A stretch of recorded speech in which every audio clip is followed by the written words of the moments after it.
রংপুর নগরীর কদমতলা বাজারের পাশে রাস্তার উপর তৈরি দোকান নিয়ে ভোগান্তিতে এলাকাবাসী। মামলায় আদালতের রায় সত্ত্বেও সরেনি দোকানের ভিত্তি, ফলে জরুরি সেবা, ফায়ার সার্ভিস ও অ্যাম্বুলেন্সের চলাচল ব্যাহত হচ্ছে। দ্রুত দোকান সরিয়ে পথ সুগম করার দাবি তাদের। রংপুর থেকে মাসুদা রহমান মাসুমের পাঠানো তথ্য ও ভিডিও চিত্রে দেখুন বিস্তারিত। বন্ধু হল অটোরিকশার চলাচলের রাস্তার মাঝে দোকান, এমনটি অভিযোগ এলাকাবাসীর। একাধিকবার বসলেও সমাধানে আসতে পারেনি এলাকাবাসী। শুধু তাই নয়, এই রাস্তা নিয়ে চলছে একাধিক মামলা। অবশেষে রায় পেলেন এলাকাবাসী, তবুও সরাতে পারেনি দোকানের ভিত্তি। ঘটনাটি ঘটলে রংপুর নগরীর পশুরাম থানার বুড়িরহাট রোড কদমতলা বাজারের পাশে। কদমতলা এলাকাবাসী মোহাম্মদ শহীদার রহমানের সঙ্গে গণমাধ্যম কর্মী কথা বললে তিনি বলেন যে এই রাস্তাটি দিয়ে অনেক পরিবার চলাচল করে, তাই আমি বলতে চাই এই দোকানটি সরিয়ে দিলে ফায়ার সার্ভিসের গাড়ি, অ্যাম্বুলেন্স, অটোরিকশা সবকিছুই ভিতরে ঢুকবে, তাই এই দোকানের ভিত্তি তুলে দেওয়া হোক। অন্যদিকে ৬ নং ওয়ার্ডের বিশিষ্ট ব্যবসায়ী ও সমাজসেবক দীপ গণমাধ্যমকে বলেন যে একটা দোকানের জন্য এত বড় ক্ষতি হতে দেওয়া যাবে না, তাই আমি বলছি এই দোকানটিকে তুলে দেওয়া হোক।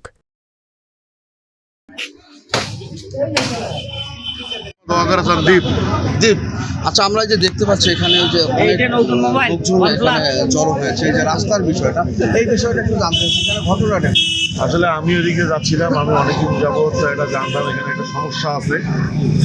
সমস্যাটা যে এত বড় সমস্যা এখানে আমি জানতাম না, এসে দেখলাম এখানে না হলেও 50টা পরিবারের ঊর্ধ্বে এই রাস্তাটা দিয়ে চলাচল। এই রাস্তাটা যে তারা অবৈধভাবে আটকায় রাখছে, এটা আসলেই খুব কষ্টকর এবং দুঃখজনক। এখন আপনি কি চাচ্ছেন? আমি ৬ নং ওয়ার্ডের বাসিন্দা হিসাবে আমি চাচ্ছি এখানে যারা আছে প্রশাসক, বড় পর্যায়ে যারা দায়িত্বে আছে, এটা অবিলম্বে এটা একটা সংস্কার করে তাদের রাস্তা চলাচল খুলে দেওয়ার জন্য আমি জোর দাবি জানাচ্ছি। ধন্যবাদ।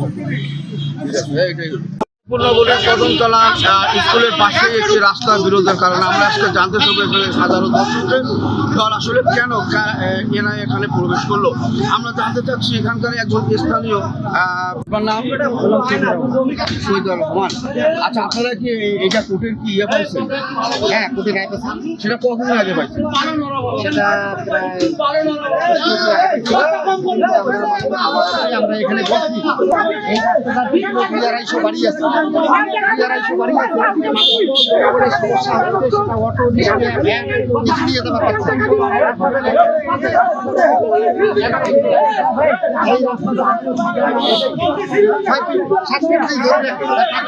গাড়ি ঘোড়া চলতে পারে।